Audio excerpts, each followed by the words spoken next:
हाय दोस्तों, कैसे हो आप सब। दोस्तों आज हम बात करेंगे अरस्तु के न्याय का सिद्धांत। अरस्तु ने न्याय से संबंधित क्या विचार दिया, अर्थात न्याय क्या है। अरस्तु किसका चेला था? अरस्तु था प्लेटो का चेला। प्लेटो गुरु था, अरस्तु क्या था? उसका शिष्य था। उस शिष्य पर प्लेटो का प्रभाव पड़ना बहुत ही एक तरह से नेचुरल था। दोस्तों गुरुजी का प्रभाव हमेशा अपने चेले के ऊपर, अपने शिष्य के ऊपर पड़ता है। दोस्तों जहां बात करें जिस प्रकार से प्लेटो ने जिस प्रकार से न्याय का सिद्धांत दिया, उसी प्रकार का सिद्धांत अरस्तु भी देता है। कहीं ना कहीं उसके सिद्धांत क्या है, मिलता जुलता है और थोड़ा सा व्यापक है अरस्तु का। ठीक है दोस्तों, प्लेटो ने अपने आदर्श राज्य की बात की थी और आदर्श राज्य के अंदर जैसे राज्य और जो व्यक्ति होता है और उसके बीच में जो संबंध माना है, वो संबंध माना है जीव और जीवाणु, अर्थात व्यक्ति और राज्य के बीच में जीव और जीवाणु जैसा संबंध प्लेटो ने माना है। और जब जीव और जीवाणु जैसा संबंध माना है तो उसके बीच में वह आत्मा शब्द को सामने लाता है कि मनुष्य के अंदर क्या होती है, आत्मा होती है। और आत्मा के अंदर क्या होते हैं, 3 गुण होते हैं। और तीनों गुण जब शरीर के अंदर काम करते हैं तो वो अलग अलग काम करते हैं। ठीक है, और आपस में समन्वय भी बनाए रखते हैं, लेकिन दूसरे के कार्य में हस्तक्षेप नहीं करते हैं। ये उसका व्यक्तिगत न्याय हो गया, हर व्यक्ति का न्याय हो गया। इसी को वह राज्य के अंदर अप्लाई करता है जब उसने आदर्श राज्य का सिद्धांत देता है। आदर्श राज्य का जब सिद्धांत दिया तो वो कहता है कि जो आत्मा होती है और आत्मा के 3 भाग होते हैं, विवेक, साहस और तृष्णा। जिसमें विवेक होगा वह दार्शनिक वर्ग बनेगा और जिसमें साहस होगा वह क्या बनेगा, सैनिक वर्ग में जाएगा। और जिसमें तृष्णा या क्षुधा होगी वह उत्पादक वर्ग में जाएगा। अर्थात दार्शनिक वर्ग, सैनिक वर्ग और उत्पादक वर्ग, ये तीनों वर्ग अपना अपना काम करेंगे और दूसरे के कार्यों में हस्तक्षेप नहीं करेंगे। यही प्लेटो के आदर्श राज्य में क्या था, न्याय था। इसी को वह कार्य विशेषीकरण का सिद्धांत कहता है। आपसे पूछा जा सकता है कि कार्य विशेषीकरण का सिद्धांत किसने दिया, या आत्मा के 3 गुणों के आधार पर राज्य में वर्गीकरण किसने किया, प्लेटो ने किया। और सभी लोग अपना अपना कार्य करेंगे तो कर्तव्यों पर बल दिया था प्लेटो ने। ये उसका क्या था, न्याय था। दोस्तों ये तो आदर्श राज्य का न्याय हो गया। जब उसने विचार बदला, जब वो बूढ़ा हो गया था प्लेटो, अपनी अंतिम अवस्था में अपना विचार बदलता है तो वह उप आदर्श राज्य की कल्पना करता है। तो उप आदर्श राज्य में जो न्याय का सिद्धांत देता है वह न्याय का सिद्धांत अब ये वाला नहीं रहता है, बदल जाता है उसका विचार। वो यथार्थ और व्यवहारिकता में अपने विचार प्रस्तुत करता है। और वह कहता है कि आत्म संयम का सिद्धांत जिस व्यक्ति में है वह न्याय है। अर्थात राज्य में रहने वाले सभी लोग आत्म संयम से रहे। यहाँ आत्म संयम का मतलब खुद के ऊपर तो है ही है, लेकिन आत्म संयम का एक बड़ा अर्थ क्या है, अरस्तु के अकॉर्डिंग इसका बड़ा अर्थ क्या है। तो अरस्तु ये कहता है कि आत्म संयम ये है कि लोग, एक राज्य में रहने वाले जितने भी व्यक्ति हैं, लोग हैं, वो राज्य का कहना माने। राज्य जो भी कानून नियम जनता के ऊपर लागू करता है तो जनता को उसको एक्सेप्ट करना चाहिए, स्वीकार करना चाहिए और अपने ऊपर लागू कर रहे, तभी तो राज्य में शांति व्यवस्था बनी रहेगी। तो वो आत्म संयम के सिद्धांत को अपने उप आदर्श राज्य में न्याय का सिद्धांत कहता है। अब यहाँ पर देखो, उप आदर्श राज्य में आत्म संयम का सिद्धांत और आदर्श राज्य में आत्मा के आधार पर उसने न्याय का सिद्धांत दिया, तो एक तरह से आत्मिक भावना ही हो गई दोस्तों। तो इसी प्रकार से जो अरस्तु है वह भी कहीं ना कहीं प्लेटो की तरह ही अपना न्याय का सिद्धांत देता है। और न्याय का सिद्धांत के बारे में अरस्तु क्या कहता है कि जो न्याय है वो गुणों का एक समूह होता है। तमाम प्रकार के गुणों का क्या है, वो समूह है। चाहे वो मानवता का गुण हो, चाहे सद्गुण का गुण हो, चाहे वो न्याय का गुण हो, चाहे भाईचारे का गुण हो, चाहे व्यवहार का गुण हो, तो वो गुणों को एक न्याय मानता है अरस्तु। पहली बात तो ये आपको पता होनी चाहिए। न्याय समस्त गुणों का क्या है, समूह है। ये याद रखें कि न्याय समस्त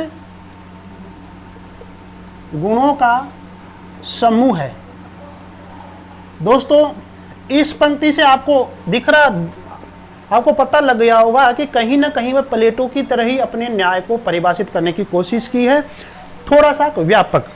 प्लेटो से न्याय समस्त गुणों का समूह है, और जिसमें गुण है तो गुणों का मतलब तो आत्मिक भावना ही होगी, जो आत्मिक भावना से काम करेगा, व्यवहार रखेगा, इसमें कहना मानेगा, सरकार का कहना मानेगा, वो है दोस्तों अपने पड़ोसियों के साथ अच्छा व्यवहार करे, वो है। तो समस्त गुणों का क्या है, समूह है।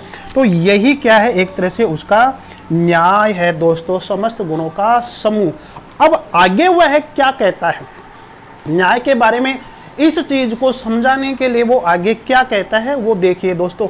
आगे वो कहता है कि जो न्याय के जो स्वरूप है वो दो तरीके से देखता है दोस्तों। पहला कि उसने न्याय को सामान्य न्याय में बांटा, और दूसरा उसने विशेष न्याय में बांटा। ठीक है दोस्तों, न्याय को उसने दो तरीके से देखा, सामान्य न्याय से और विशेष न्याय से।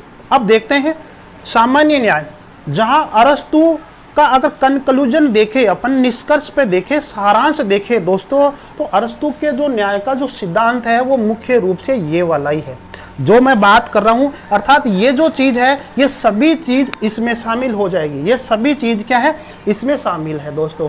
ठीक है, अब सामान्य देखते हैं थोड़ा सा कि सामान्य न्याय क्या है, जिसको जनरल जस्टिस कह सकते हैं, सामान्य न्याय। और ध्यान दो, इस सामान्य न्याय को क्या कहते हैं, संपूर्ण न्याय। अर्थात अरस्तु ये कहता है कि जो मैंने संपूर्ण न्याय बताया, ये बता रहा है, उनका एक ही निचोड़ है, एक ही सारांश है कि संपूर्ण न्याय का सारांश यही है सामान्य न्याय। ठीक है दोस्तों, तो इसलिए इसको संपूर्ण न्याय भी कहते हैं, वूल जस्टिस।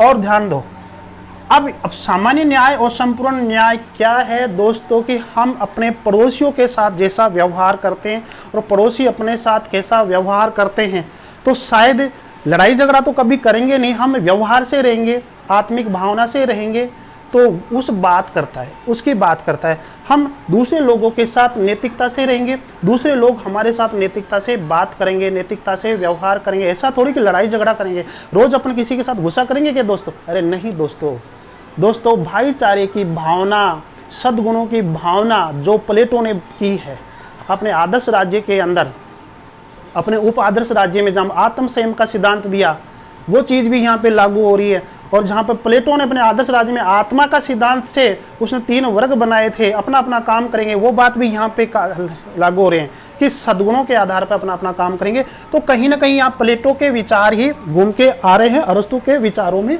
थोड़ा सा व्यापक है, ये थोड़ा उसने अलग बता दिया, लेकिन ये है इसी के अंदर दोस्तों, इसलिए इसको संपूर्ण न्याय कहते हैं। तो हम समझ गए हैं कि प्लेटो का जो सामान्य न्याय है उसके अंदर यही है कि हम नैतिकता से दूसरे के साथ व्यवहार करें, नैतिकता से बोले, दूसरों के साथ हम अच्छा व्यवहार करें और दूसरे लोग भी हमारे साथ अच्छा व्यवहार करें। अर्थात नैतिकता, सद्गुणों से, भाईचारे की भावना से हम लोग यहाँ पर रहे, यही हमारा क्या है, सामान्य सिद्धांत है, ये सामान्य न्याय है दोस्तों।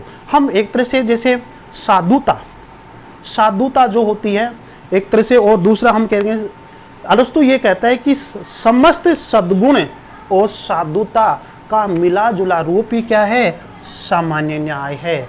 समस्त सद्गुण, जितने सद्गुण हैं इस दुनिया के अंदर उतने, और साधुता, जैसे कि एक संत महाराज में जो साधुता होती है, जो तपस्या होती है, एक मिलनसार, अच्छा बोलने वाली, अच्छा गाइड करने वाली, ठीक है ना, उस प्रकार के। तो समग्र साधुता और समग्र सद्गुण, इन चीज़ों को अगर ये चीज़ पड़ोसियों में, अपने परिवार में लागू है तो ये समझेंगे कि न्याय है। ये चीज़ समाज में लागू है तो हम समझेंगे कि न्याय है। ये चीज़ जब राज्य में लागू होगी तो हम समझेंगे कि यह अरस्तु के अकॉर्डिंग क्या है, न्याय है दोस्तों। और इसी को क्या बोलते हैं, संपूर्ण न्याय दोस्तों। तो आपने देखा कि संपूर्ण न्याय के अंदर, इस सामान्य न्याय के अंदर क्या मानता है कि समस्त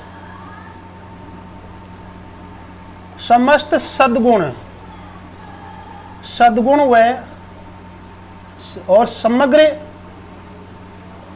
समग्र साधुता, और साधुता का मतलब जिस प्रकार से संत लोग रहते हैं, उस प्रकार के विचार, उस प्रकार की भावनाएं, उस प्रकार का व्यवहार हमारे समाज में, हमारे परिवार में, हमारे देश में, हमारे राज्य में होना चाहिए दोस्तों। तभी अच्छा न्याय मिल सकता है, और इसी को वह सामान्य न्याय कहते हैं, और इसी को वह संपूर्ण न्याय कहते हैं, और इसी कोई दूसरा नाम है सात्विक न्याय। सात्विक न्याय समझ, अब सात्विक आप समझ ही गए हो, एक तामसिक होता है, एक सात्विक होता है दोस्तों। एक तामसिक भोजन होता है और एक सात्विक भोजन होता है। तो आप समझ गए होंगे कि भोजन आपको सात्विक अच्छा लगता है, तामसिक अच्छा लगता है, वो अलग बात है दोस्तों।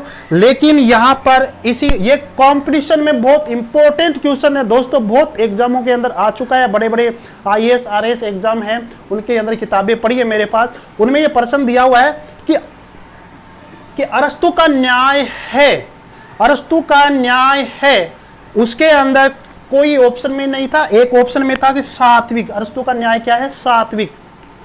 आत्विक है, सात्विक है, सात्विक है, या फिर उल्टे सुल्टे शब्द दे दिए दोस्तों। तो अभी मेरे दिमाग में नहीं आ रहा ऑप्शन, तो उसमें एक क्वेश्चन ये भी था कि सात्विक न्याय। ये बहुत इंपॉर्टेंट क्वेश्चन है दोस्तों कि अरस्तु का न्याय है निम्न में से कौन सा है? और वितरणात्मक न्याय ये तो होगा ही, संशोधनात्मक न्याय ये तो होगा ही, लेकिन ये ऑप्शन में ही नहीं है दोस्तों। ऑप्शन में क्या था? सात्विक न्याय। तो याद रखना मेरे दोस्तों, अरस्तु का जो सामान्य न्याय है उसी को संपूर्ण न्याय कहते हैं, और उसी को सात्विक न्याय कहते हैं। और सात्विक न्याय क्यों दिया? क्योंकि इस न्याय के अंदर सद्गुण और साधुता जैसी भावनाएं होती है। साधुता और सद्गुण जैसी भावनाएं होने के कारण क्या है? ये एक सात्विक है। ठीक है, जिस प्रकार से साधु संत लोग सात्विक रूप से भोजन करते हैं, उसी प्रकार से, उसी के कारण उसको कहीं ना कहीं अरस्तु ने इसको सात्विक न्याय दिया है। लोगों ने अरस्तु के इस न्याय को सात्विक न्याय दिया, और इस सात्विक न्याय के लिए ये एक अंग्रेजी शब्द है राइट ओइसनेस। ठीक है, RIGSTEOUSNESS, राइट ओइसनेस ये है। तो आप समझ गए होंगे इसका समझते न्याय क्या है। तो ये इंपॉर्टेंट क्वेश्चन है, सात्विक न्याय, इसमें याद रखना। आगे विशेष न्याय। विशेष जो न्याय है दोस्तों, वो कहता है कि योग्यता और क्षमता के आधार पर राज्य के द्वारा, विशेष क्षमता और योग्यता के आधार पर राज्य के द्वारा जो न्याय किया जाता है वो विशेष न्याय में आता है दोस्तों। ठीक है, यहाँ पर व्यक्ति की खुद की योग्यता होती है, क्षमता होती है, उसके आधार पर राज्य के द्वारा जो न्याय किया जाता है वो है। ठीक है दोस्तों, इस न्याय को वह दो भागों में बांटता है, वितरणात्मक न्याय और दूसरा सुधारात्मक न्याय, या फिर प्रतिवर्ती न्याय, या फिर संशोधनात्मक न्याय। इसको 3 नाम से जान सकते हैं दोस्तों, सुधारात्मक न्याय, प्रतिवर्ती न्याय और संशोधनात्मक न्याय। ये 3 इसके नाम है, और ये है वितरणात्मक न्याय दोस्तों। फिर हम अब ध्यान दें, अब वितरणात्मक न्याय क्या है? वितरणात्मक न्याय ये है कि राज्य में रहकर एक व्यक्ति अपनी क्षमता और योग्यता के आधार पर कुछ कार्य करे राज्य के लिए, फिर राज्य उस कार्य और क्षमता के आधार पर, यानी कि उसने समाज के लिए क्या किया है, राज्य के लिए क्या किया है, देश के लिए क्या किया है, तो उसकी तुलना में उसको पद दे, पुरस्कार दे। ये क्या है? वितरणात्मक न्याय है। ये क्या है दोस्तों? वितरणात्मक न्याय है। ठीक है, और यहां पर वितरणात्मक न्याय का मतलब यह है कि वह व्यक्ति धन से और अपनी योग्यता से राज्य को क्या दिया है। पहले एक व्यक्ति राज्य के लिए, समाज के लिए कुछ करेगा, चाहे वह धन से करो, अपने पूंजी से करो, या अपनी क्षमता से करो, चाहे योग्यता से करो। ठीक है दोस्तों, पहले राज्य के लिए कुछ करना होगा, फिर राज्य उसी अनुपात में, समझ में आ गया, जितना कार्य, जितनी हम राज्य के लिए कुछ किया, तो राज्य उसी अनुपात में हमें क्या देगा? पुरस्कार देगा। ठीक है, पद देगा, उसकी बात कर रहा है दोस्तों। तो आपके समझ में आ गया वितरणात्मक न्याय। मैं इसका एक कथन लिखूंगा, बाद में आपके समझ में आ जाएगा। तो अब इतना याद रखो कि राज्य एक व्यक्ति की क्षमता और योग्यता के आधार पर उसको राज्य के द्वारा पद और पुरस्कार दिया जाता है, वह वितरणात्मक न्याय होता है दोस्तों। ठीक है, अब दूसरा है सुधारात्मक न्याय, प्रतिवर्ती न्याय या संशोधनात्मक न्याय। तो ये क्या होता है? संशोधनात्मक न्याय क्या होता है दोस्तों?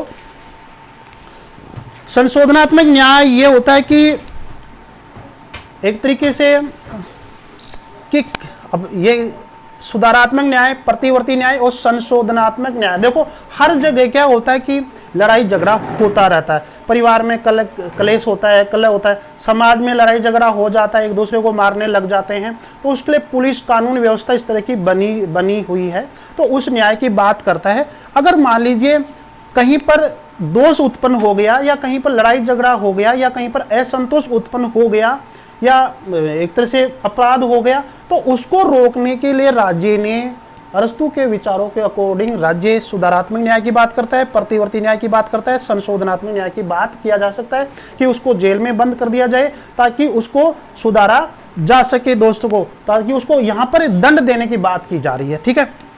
और वो कैसे? ऐच्छिक और अनैच्छिक, ये सुधारात्मक न्याय है वो दो तरीके से होता है दोस्तों। ऐच्छिक कैसे? जैसे कि कोई संधि या समझौता, कोई संधि या समझौता कर लिया कोई व्यक्ति, लेकिन उसको तोड़ दिया, जैसे मान लीजिए केस ही हो गया, केस हो गया तो उसको संधि समझौते से हमने उसको क्या कर दिया? निपटा दिया, लेकिन दोबारा से संधि समझौता तोड़ लिया, संधि समझौता तोड़ लिया, ठीक है, तो फिर क्या करेगा? फिर न्यायपालिका क्या करेगा? उसका न्याय करेगी, न्यायपालिका क्या करेगी? न्याय करेगी। अनैच्छिक न्याय क्या है? अनैच्छिक न्याय क्या है दोस्तों? मान लीजिए कहीं पर कोई पीड़ित व्यक्ति है, किसी पक्ष के द्वारा विपक्ष को क्या कर दिया? पीड़ित कर दिया, या कोई पीड़ित है वो न्यायालय में नहीं जा सकता है, जहाँ कुछ ऐसी चीज़ें भी होती है जहाँ पर वो न्यायालय की उसकी कोई व्यवस्था ही नहीं होती है, तो उस समय क्या करता है कि राज्य उसका सपोर्ट करता है, अर्थात जिसकी हानि होती है, जो विपक्ष है जिसकी हानि होती है, जो पीड़ित है, उसकी राज्य सुनवाई करता है और राज्य फिर उसके लिए क्या करता है? कार्रवाई करता है दोस्तों। बहुत सारे ऐसे होते हैं अपराध जो न्यायपालिका उसमें कर नहीं सकती है, बाद में हमारा जो मानवाधिकार आयोग है, अन्य कुछ आयोग है, सरकार कुछ कदम उठाती है, सरकार कुछ कानून नियम बनाती है दोस्तों, वो तो समझ गए होंगे आप, तो उसकी वो बात करता है दोस्तों, ठीक है।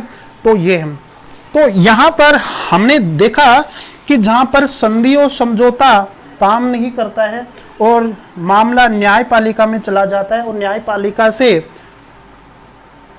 न्याय हो जाता है, वो ऐच्छिक में आ जाता है, और जहाँ पर न्यायपालिका से थोड़ा बाहर का मामला होता है, न्यायपालिका उस पर न्याय नहीं कर सकती है, तो राज्य उस पर कानून नियम बनाकर, राज्य की और भी बहुत सारी ऐसी संस्थाएं होती है जो न्याय से संबंधित काम करते हैं, जैसे मानवाधिकार आयोग है दोस्तों, महिला आयोग है, ये चीज़ें ऐसी हैं जो एक तरह से समाज में न्याय का ही काम करती है।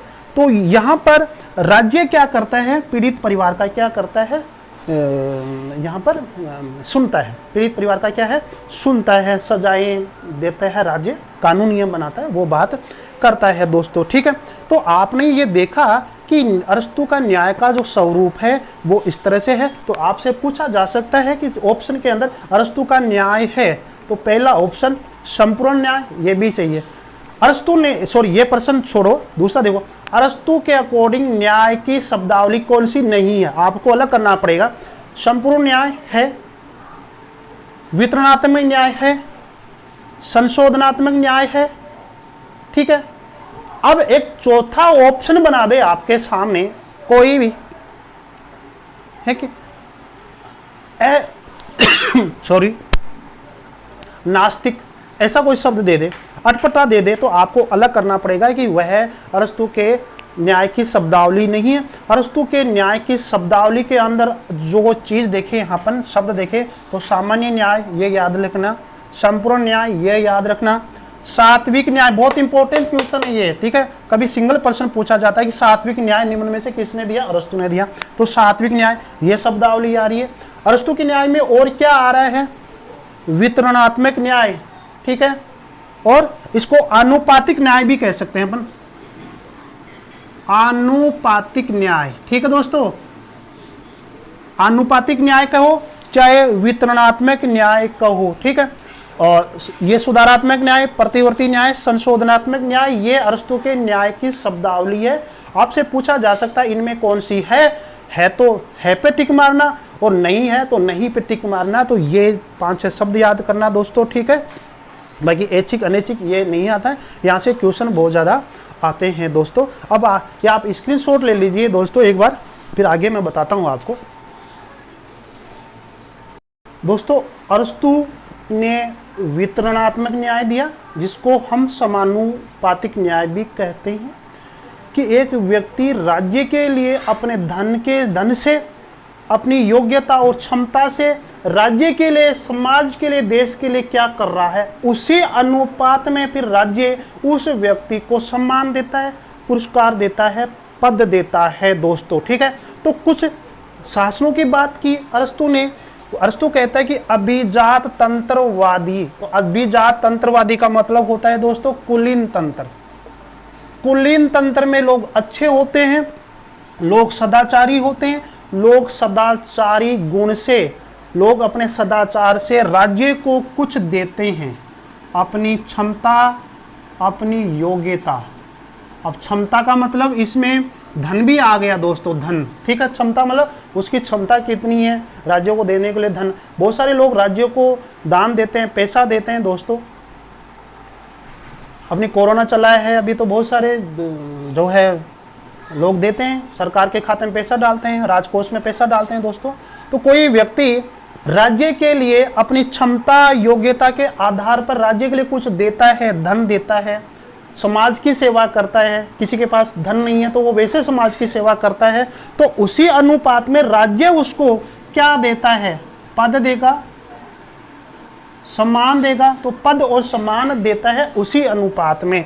तो दोस्तों, तो अभिजात तंत्रवादियों के अंदर सदाचारी ये पद पुरस्कार प्राप्त करते हैं। इसी प्रकार से धनिक तंत्रवादियों के अंदर भी लोग सदाचारी होते हैं। धनिक तंत्र में उन लोगों के पास धन होता है तो राज्य को धन देता है। जब राज्य को धन दिया जाता है तो राज्य उस धन से समाज की सेवा करता है, राज्य की सेवा करता है। तो ऐसे लोगों को वह पद और पुरस्कार देता है दोस्त। समूह तंत्रवादी, और समूह तंत्रवादी जहाँ पर समूह होते हैं, और समूह के लोग क्या है कि चंदा इकट्ठा करके और किस करके इस तरह से क्या है कि समूह में रहकर वो लोग राज्य को अपनी क्षमता और योग्यता के आधार पर कुछ देते हैं। और यहाँ पर मुख्य रूप से क्या होती है, अगर कुछ स्वतंत्रता और समानता, यहाँ पर वो लोग स्वतंत्रता और समानता के आधार पर राज्य का मान सम्मान बढ़ाते हैं। समझ में आ गया कि स्वतंत्रता और समानता के आधार पर राज्य का मान और सम्मान बढ़ाया जाता है समूह तंत्रवादियों के तंत्र के अंदर। और स्वतंत्रता समानता के आधार पर राज्य का मान सम्मान बढ़ाया जाता है। फिर राज्य भी उसी अनुपात में अपन ये कह सकते हैं समानुपात में, ठीक है, उसी अनुपात में राज्य उसको पद और पुरस्कार देता है। तो इस तरह से वह अलग अलग शासनों की बात की है। आगे बात करते हैं दोस्तों आगे बात करते हैं कि अरस्तु ने वितरणात्मक न्याय की बात की, समानुपातिक न्याय की बात की। वितरणात्मक न्याय या हम कह सकते हैं कि समानुपातिक न्याय के आधार पर उसने शासनों का वर्गीकरण किया कि कौन सा शासन अच्छा है, कौन सा शासन निकृष्ट है दोस्तों, कौन सा शासन सर्वश्रेष्ठ है, कौन सा शासन घटिया किस्म का है दोस्तों। तो शासन यानी कि उसने संविधानों का वर्गीकरण किया। वो मैं अब अलग टॉपिक बताऊंगा आपसे, लेकिन फिर भी थोड़ा सा देख लेते हैं दोस्तों। अरस्तु की नज़रों में उसने 6 प्रकार के संविधानों की बात की थी। ये 3 तो अच्छे और ये 3 घटिया किस्म के।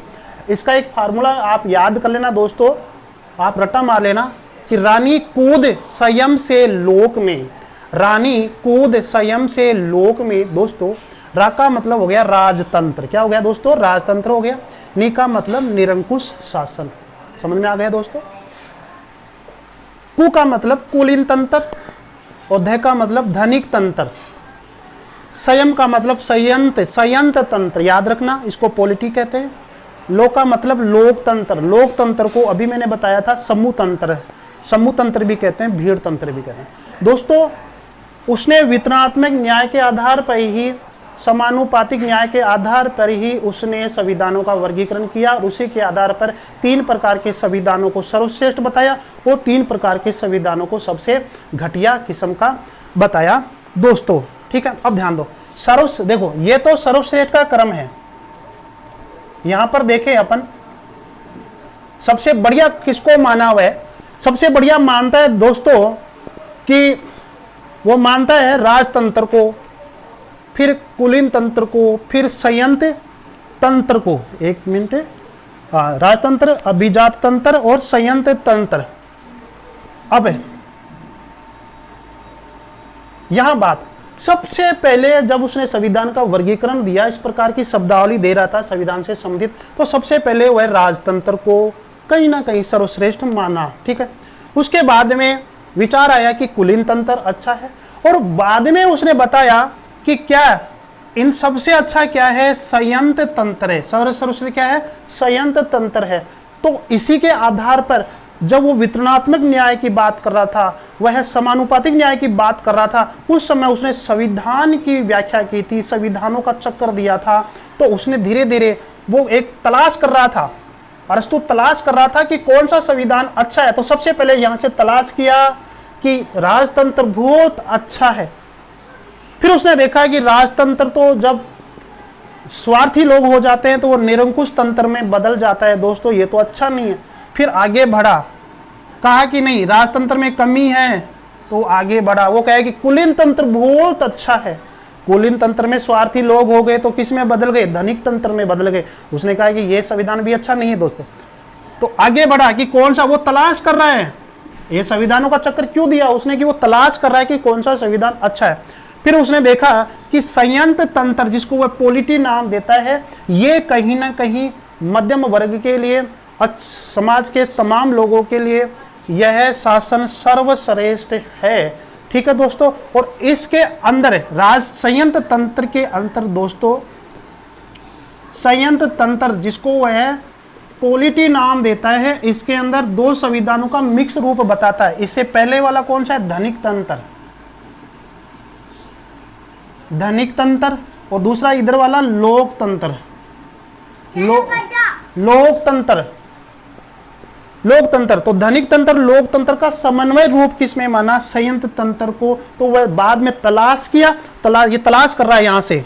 ठीक है, यहां तलाश की, यहां तलाश की, यहां की, तो सबसे संयंत्र तंत्र को माना सर्वश्रेष्ठ जो शासन प्रणाली है वह संयंत्र तंत्र है। यह मध्यम लोगों के लिए भी बहुत अच्छी है, और इसको ही वह गोल्डन मीन के नाम से या स्वर्णिम मार्ग के नाम से जानता है दोस्तों। स्वर्णिम गोल्डन के नाम से जानता है। ये सर्वश्रेष्ठ शासन प्रणाली है दोस्तों, जो कि धनिक तंत्र और लोकतंत्र से मिली हुई है। यह प्रश्न भी कई बार आता है कि प्रस्तुत के अकॉर्डिंग संयंत्र तंत्र है, कौन से दो शासनों का संयंत्र मिला जुला रूप है? तो आप याद रखना धनिक तंत्र और लोकतंत्र है दोस्तों। तो ये तो तीन तो क्या है कि सर्वश्रेष्ठ होते हैं, और ये तीन क्या होते हैं दोस्तों? घटिया किस्म के होते हैं। ठीक है, और अब इसमें घटिया किस्म, ये घटिया किस्म ही है दोस्तों। ठीक है, ये अच्छे हो गए और ये घटिया किस्म के हो गए। तो इसमें सबसे घटिया इसको माना है इस तरह से, ये सबसे घटिया है, ये उससे घटिया, ये उससे घटिया है, ऐसे ये कम घटिया है, ये कम उससे, और ये उससे, यानी सब निरंकुश शासन प्रणाली को वो सबसे घटिया किस्म मानता है, सबसे घटिया किस्म मान रहा है कहीं पर। ये उल्टा है। ठीक है, ये इस तरह से बढ़ रहा है और ये इस तरह से बढ़ रहा है दोस्तों। तो हम देखते हैं कि उसने आनुपातिक या समानुपातिक न्याय से संबंधित जब जो अवधारणा दी, तभी उसने कहीं ना कहीं ये कॉन्सेप्ट यानी संविधानों के वर्गीकरण का कॉन्सेप्ट दिया, और उसी के आधार पर वह मतलब संविधानों का वर्गीकरण दिया, और संविधानों में ये बताया कि सर्वश्रेष्ठ संविधान कौन सा है, सबसे निकृष्ट संविधान कौन सा है दोस्तों। ठीक है, तो आप समझ गए होंगे दोस्तों ये वाली बात। आगे बात करते हैं दोस्तों। अरस्तु क्या कहता है आगे कि एक शब्द आता है सच्चा वितरणात्मक न्याय। वितरणात्मक न्याय या समानुपातिक न्याय की बात तो करता है, लेकिन सच्चा वितरणात्मक न्याय देखा जाए तो अरस्तु पहले ही क्या कहते हैं कि जो न्याय है वह समस्त गुणों का समूह है, ये बात कहता है। और जो गुण किसमें होंगे? जो व्यक्ति अच्छा होगा, जिसमें सद्गुण होगा वह। तो अरस्तु ये कहता है कि समाज में ज्यादा से ज्यादा सद्गुणी लोग होना चाहिए, सदाचार होना चाहिए, अच्छे व्यवहार वाले होने चाहिए, बेईमान व्यक्ति नहीं होना चाहिए, ईमानदारी से कार्य करने वाले होने चाहिए।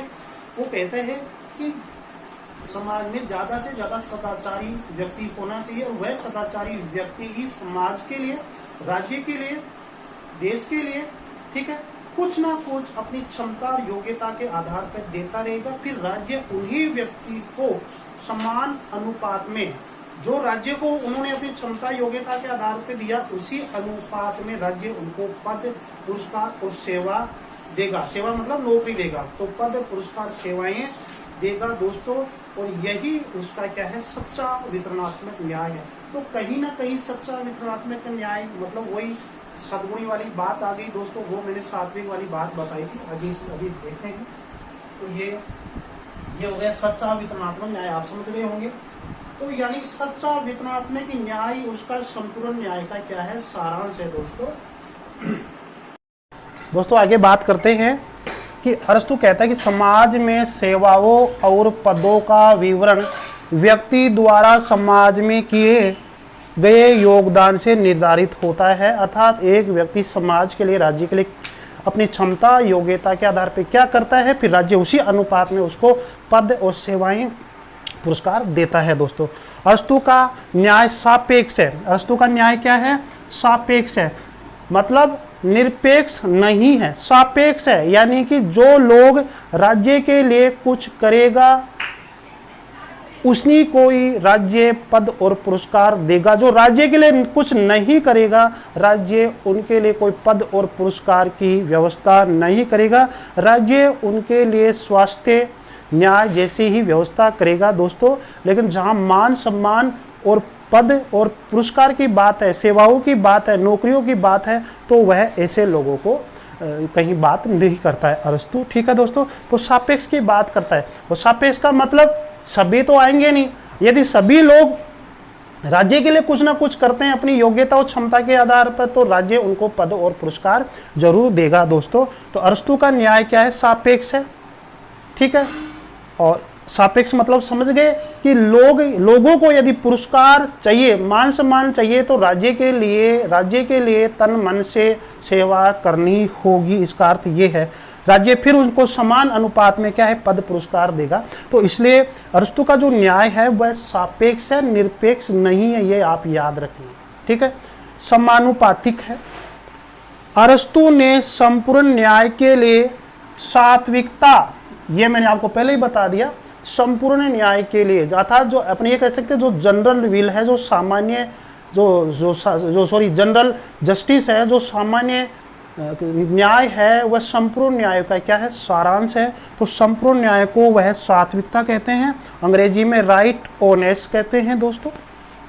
इसका शब्द का प्रयोग किया तो हम कह सकते हैं कि कहीं ना कहीं जिस प्रकार से प्लेटो ने अपने न्याय का सिद्धांत दिया दोस्तों, उसी प्रकार से अरस्तु भी अपने न्याय का सिद्धांत के बारे में कहता है। अरस्तु कहता है कि अपने कर्तव्य का पालन ही क्या है, न्याय है। और प्लेटो ने भी यही कहा था कि अपना अपना कर्तव्य करो, वह क्या है, न्याय है।